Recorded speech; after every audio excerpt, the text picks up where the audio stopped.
Sensei, एक छोटे भाई का प्रश्न आया है हम्म, कि बाबा, जिनका संकल्प हमसे करोड़ों अरबों गुना ज्यादा मजबूत था, हम्म, प्रकृति जिनका आदेश मानती थी, हम्म। उन्होंने चश्मा क्यों पहना?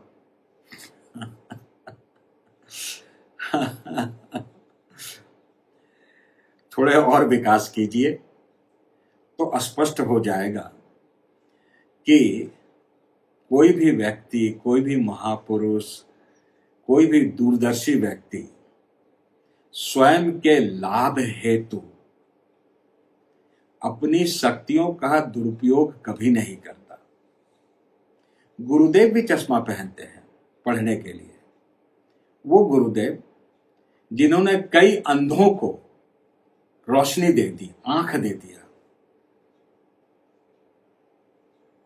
उदाहरण के लिए मृत्युंजय, जन्म से अंधा, भारत के समस्त मेडिकल साइंस के रिपोर्ट उनके पास, बेस्ट अस्पताल जो उनका इलाज नहीं कर पाया, उसको दृष्टि दे दिया, लेकिन पढ़ने के लिए खुद चश्मे का इस्तेमाल कर रहे हैं। क्यों? शरीर का अपना नियम है। इसका अर्थ यह है कि स्वयं के लिए प्रकृति के तत्वों का दुरुपयोग ना हो, जो हम आप करते हैं। बाबा तो एक बार गिर गए थे और उनके कुल्हे में चोट आ गई। वो तुरंत ठीक कर सकते थे, लगड़ों को दौड़ा देते थे, लेकिन खुद एक लाठी का सहारा ले लिया, एक छोटे से स्टिक रखते थे, जैसा गुरुदेव ने बताया। जब मैं गुरुदेव के साथ होता हूं तो खुद खोद कर बाबा के बारे में चर्चा छेड़ देता हूं, और वह इसलिए कि भविष्य में मेरी एक इच्छा है कि अगर शक्ति और सामर्थ्य हुआ और ईश्वरीय कृपा मिली तो बाबा पर, गुरुदेव पर एक फिल्म का निर्माण कर या करवा सकूं। अनोखी घटनाएं हैं। तो जब हम छोटे होते हैं तो खाना खाने के लिए हम चाहते हैं मंत्र का उपयोग करके खाना प्रस्तुत हो जाए और खा लें। ऐसा नहीं होता। फिर आप एक साधारण मानव ही तो हैं। महामानव ऐसा नहीं करता। चलिए कुछ उदाहरणों से आपके समझ को कुछ विस्तार देने का प्रयास करता हूं।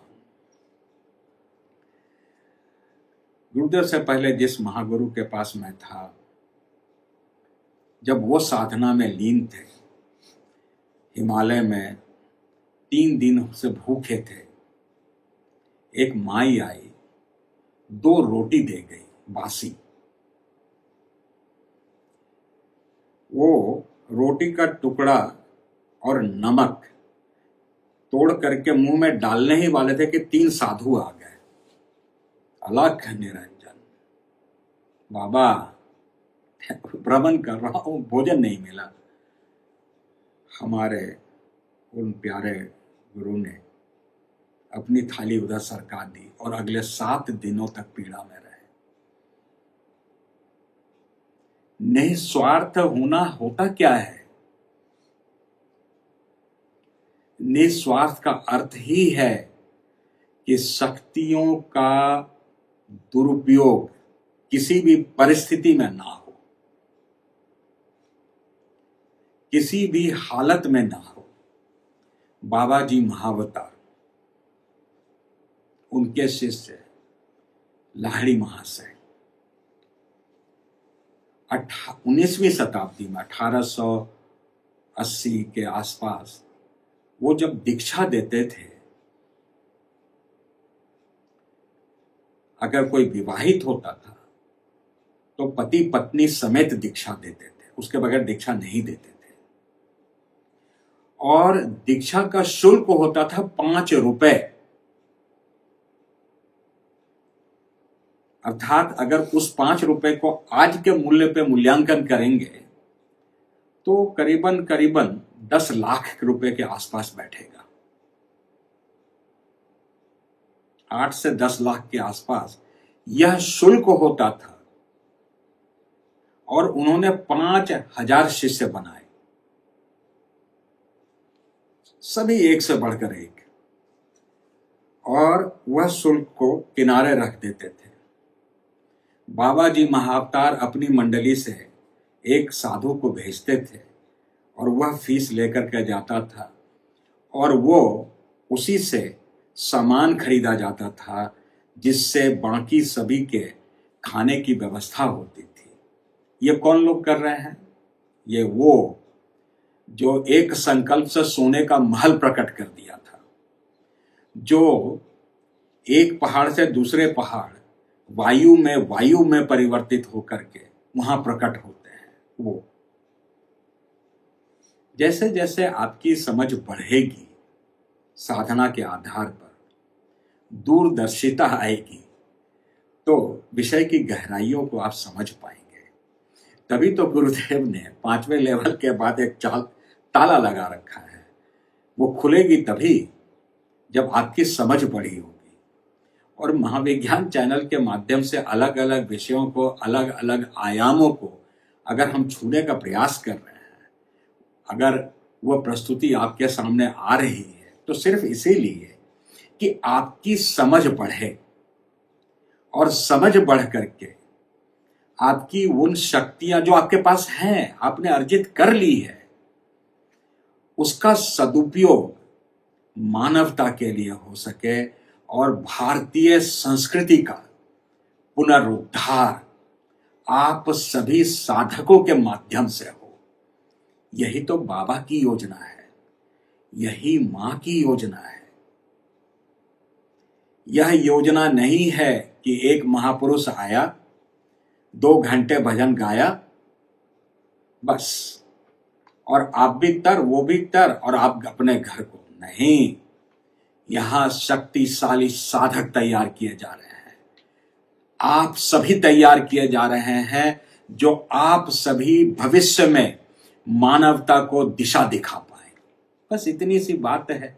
इसलिए आप अपनी समझ को बढ़ाते चले। जब मैं यह सवाल देखा था तो मैं बहुत देर तक हंसा था, क्योंकि शुरुआती दौर पर हम जिद कर बैठे थे कि एक भरे स्टेडियम में आयोजन करेंगे और बाबा जी महाअवतार, बाबा सबको आकाश मार्ग से बुलाएंगे और आकर के उनका उद्बोधन होगा और वह पुनः आकाश मार्ग से चले जाएंगे। इससे देखने वाला मानव सुधर जाएगा। तब हमारी समझ कम थी, छोटी थी। आप देखिए ना, समझना वही चाहेगा जो समझना चाहेगा, और जो समझना चाहेगा वही समझ पाएगा। भगवान श्री कृष्ण ने विराट स्वरूप तो अर्जुन को युद्ध भूमि में दिखाया, लेकिन दुर्योधन को तो भरी सभा में दिखा दिया जब शांति प्रस्ताव लेकर के गए थे। और दुर्योधन का, चल बे, ड्रामा मत कर, जालसाजी नहीं, ये दुर्योधन ऐसे कह रहा है। क्या समझा दुर्योधन? नहीं समझा। तो समझेगा कौन? जो समझना चाहेगा। हमारी उस योजना को खारिज कर दिया गया। आकर के आनंद बाबा गोमश्री को बता दिए, उन्होंने ही हमें गुरुदेव की ओर भेजा। तो समझिए, हमारी भावनाएं बहुत कुछ करने की होती है, जो बहुत अच्छी है। आप बहुत कुछ बहुतों के लिए करना चाहते, लेकिन कर नहीं पाएंगे। अभी हाल में ही गुरुदेव ने चुपचाप से एक व्यक्ति के लिए कुछ कर दिया। मैंने अपने उद्बोधन में उस बात को बता दिया। वहां अहंकार जन्म ले लिया। क्या? मेरी तो छवि धूमिल हो जाएगी। और तरह तरह के नाटक। प्रकृति सबका इलाज करती है। प्रतीक्षा करें, फैसला वो दे देगी। तो भावनाओं में नहीं, भावनाओं से पार जाना पड़ेगा।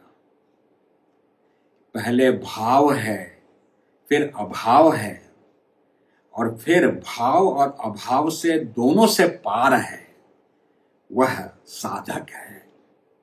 बस इतनी सी बात है। स्पष्ट है?